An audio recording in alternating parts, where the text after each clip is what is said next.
Monsieur le Président, Messieurs les rapporteurs, Monsieur le Ministre, mes chers collègues, en dépit de nombreuses heures passées en audition, en commission, en séance, nous n'avons toujours pas eu de réponse à nos interrogations quant aux raisons qui ont motivé l'inscription en urgence de ce texte et qui motivent cette discussion aujourd'hui.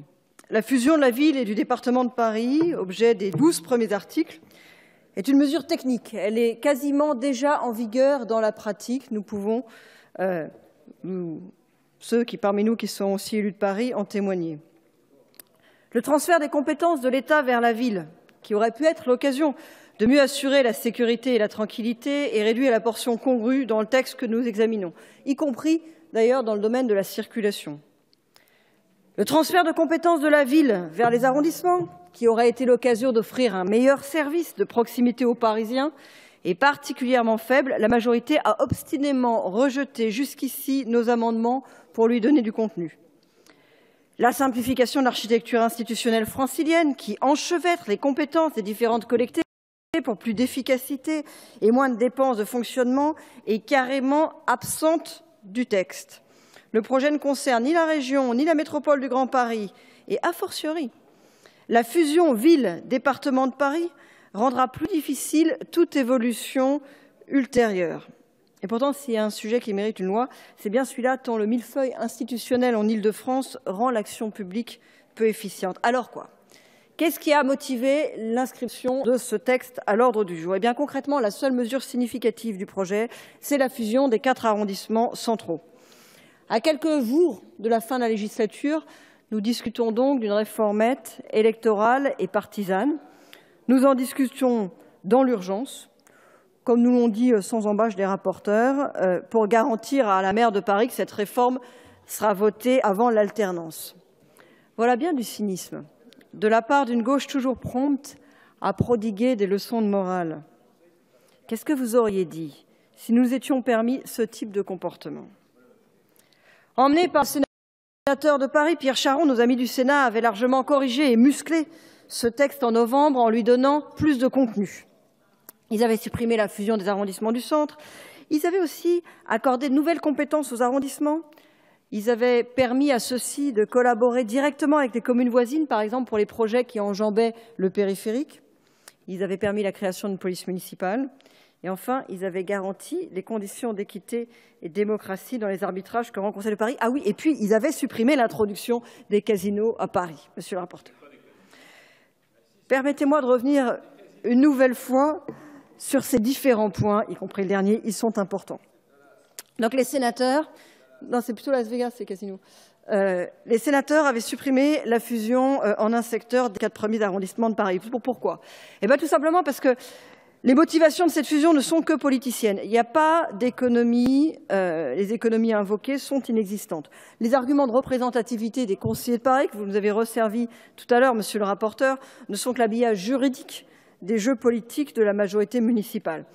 En effet, la répartition actuelle des conseillers de Paris entre arrondissements a été explicitement validée par le Conseil constitutionnel. Donc on nous parle d'un problème qui n'existe pas et donc a fortiori un problème qu'il n'est pas urgent de traiter.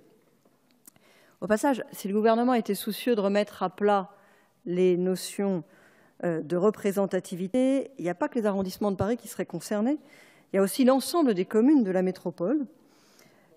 Et je note l'insistance du même gouvernement à vouloir repousser jusqu'en 2019 la décision sur l'élection du suffrage universel des conseillers métropolitains.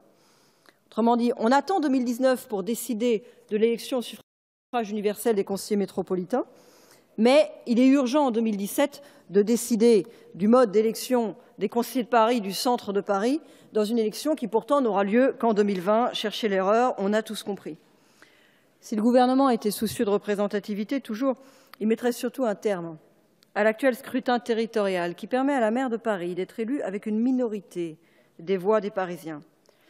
Et au moment où la participation directe des Parisiens à la gestion de la chose municipale est régulièrement promue, mais alors seulement dans les propos, on vous rassure, par l'hôtel de ville, pourquoi ces mêmes Parisiens ne peuvent-ils toujours pas choisir directement leur maire? Si le gouvernement et sa majorité, mais même Gaudin, si le gouvernement et sa majorité étaient réellement soucieux de démocratie, Il moderniserait le mode de scrutin des municipales afin de permettre à tous les Parisiens de choisir directement leur édile. Ce serait la moindre des choses. Alors, quelle est la vraie raison de la fusion? Eh bien, fusionner dans un secteur unique les 1er, 2e, 3e et 4e arrondissements, c'est juste, mes chers collègues, transformer le centre de Paris en une forteresse du socialisme municipal. En 2014, il a manqué 55 voix à l'opposition pour remporter le 4e arrondissement.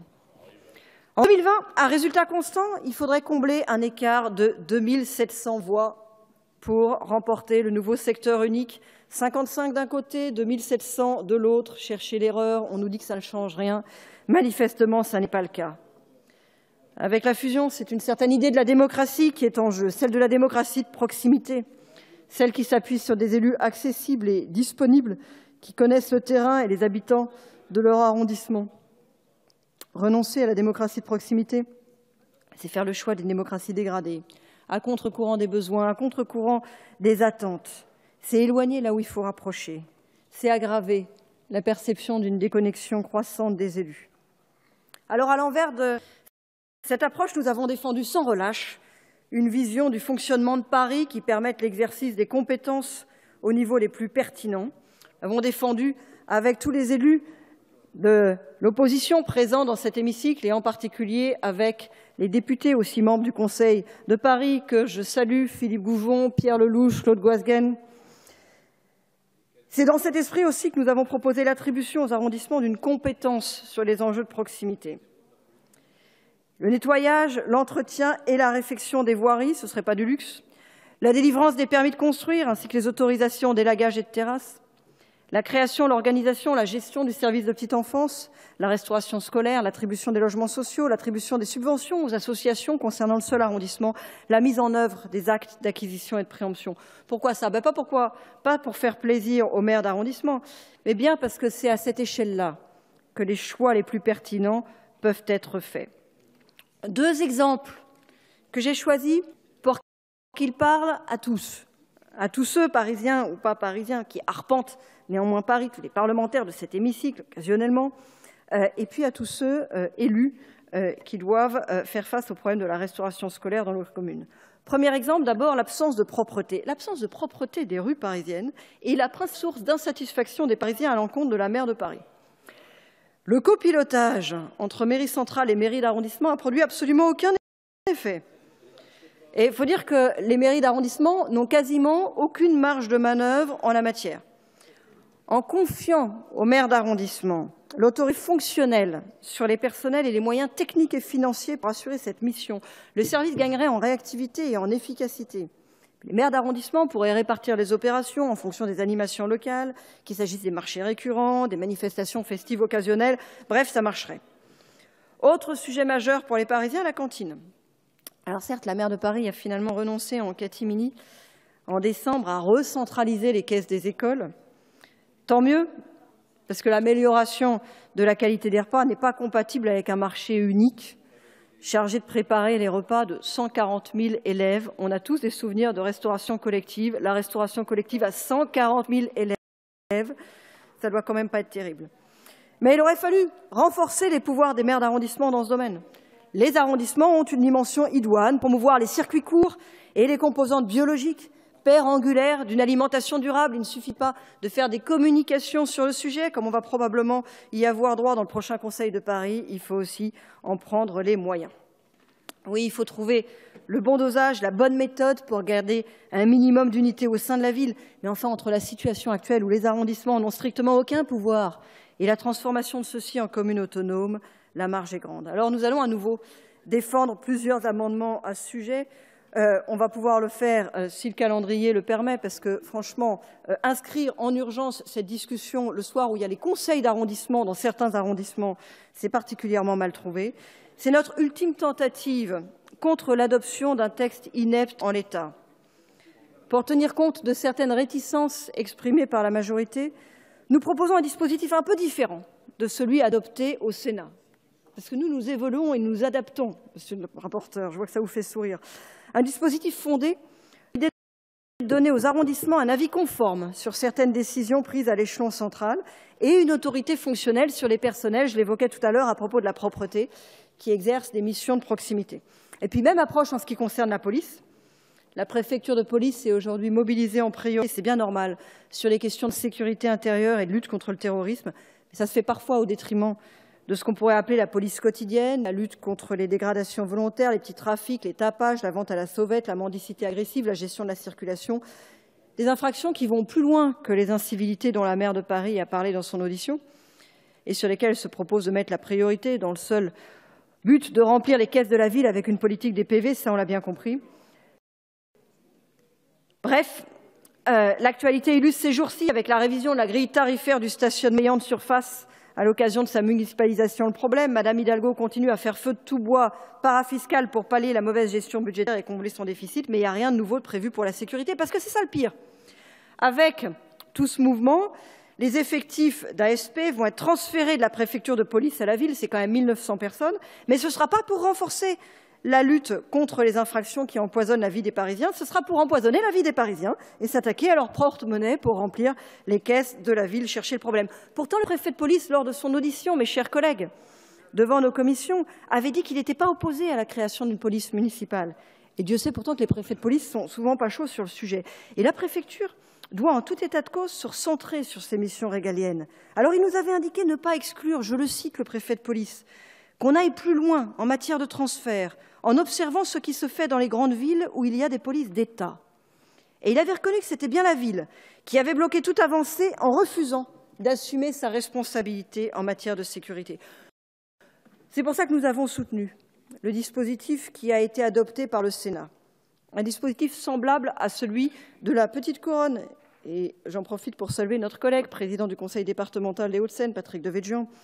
Le préfet de police de Paris aurait conservé, comme en Petite Couronne, une compétence en matière de sécurité intérieure, mais la ville de Paris aurait disposé, comme en Petite Couronne, d'une police municipale qui aurait pu utilement compléter l'action de la préfecture sur ce type d'infraction.